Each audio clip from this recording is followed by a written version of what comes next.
এন্টেবে পৌঁছানোর পর ছিনতাইকারীরা তার সরকারকে নিয়ন্ত্রিত বিমানবন্দরে অবস্থান করতে সক্ষম হয়। এই কারণেই পুরো সংকট আরো জটিল হয়ে ওঠে। বিশ্বজুড়ে সংবাদ মাধ্যমে এখন শুধু একটি প্রশ্ন করছে, ইসরায়েল কি আলোচনায় যাবে নাকি অন্য কিছু ঘটতে চলেছে? কিন্তু এখানেই ছিল এই ঘটনার সূত্রপাত। এন্টেবে বিমানবন্দরে পৌঁছানোর পর ছিনতাইকারীরা এমন একটি দাবি জানায় যা মানতে রাজি ছিল না তৎকালীন ইসরায়েল সরকার, আর সেই সিদ্ধান্তই ইতিহাসের গতিপথ বদলে দেয়। এন্টেবে বিমানবন্দরে নামার পর জিম্মিদের নিয়ে যাওয়া হলো পুরনো টার্মিনাল ভবনে। একসময় সেখানে মানুষ হাসি মুখে বিমান ধরতে আসতো, আর সেই ভবনটাই পরিণত হয়েছে বন্দি শিবিরে। মেঝেতে বসে আছেন শতাধিক মানুষ, কেউ চুপচাপ কাঁদছেন, কেউ চোখ বন্ধ করে প্রার্থনা করছেন, আবার কেউ শুধু দরজার দিকে তাকিয়ে আছেন। হয়তো ভেবেছিলেন এখন কেউ এসে আমাদের উদ্ধার করবে, কিন্তু বাস্তবতা ছিল সম্পূর্ণই ভিন্ন। এরপর বিশ্বজুড়ে ছড়িয়ে পড়ল ছিনতাইকারীদের দাবি। তাদের দাবি ছিল মোট 53 জন বন্দীকে মুক্তি দিতে হবে।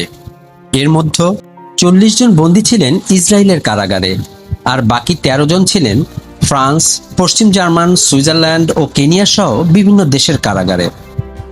ছিনতাইকারীরা স্পষ্ট জানিয়ে দিল, নির্ধারিত সময়ের মধ্যে বন্দীদের মুক্তি না দিলে জিম্মিদের হত্যা করা হবে। তখন সারা পৃথিবীর সংবাদ মাধ্যমে একটাই খবর, কাউন্টডাউন শুরু হয়ে গেছে। দিন গড়তে থাকলো। এরপর শুরু হলো যাত্রীদের পরিচয় যাচাই। একে একে পাসপোর্ট দেখানো হলো। পরবর্তী কয়েকদিনে অনেক অ-ইসরায়েলি ও অ-ইহুদি জিম্মিকে মুক্তি দেওয়া হয়, কিন্তু প্রায় 100 জনের বেশি জিম্মি, যাদের মধ্যে ইসরায়েলি নাগরিক এবং এয়ার ফ্রান্সের কয়েকজন ক্রু নিরাপদে চলে যাওয়ার সুযোগ পেলেও তারা স্বেচ্ছায় জিম্মিদের সঙ্গেই থেকে যাওয়ার সিদ্ধান্ত নেয়। এই মানবিক সিদ্ধান্ত পরে সারা বিশ্বে প্রশংসিত হয়। এই ঘটনা ভাইরাল হবার পর ইসরায়েলের রাজধানী রাতভর বৈঠক চলছে।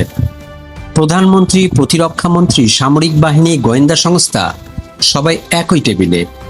প্রশ্ন একটাই, দাবি মেনে নেওয়া হবে?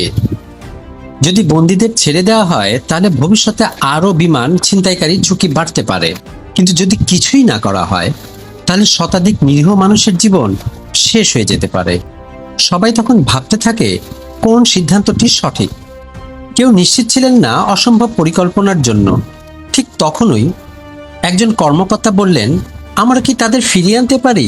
ঘরে নেমে এলো নীরবতা, কারণ লক্ষ্যস্থল ইসরায়েল থেকে প্রায় 4000 কিলোমিটার দূরে।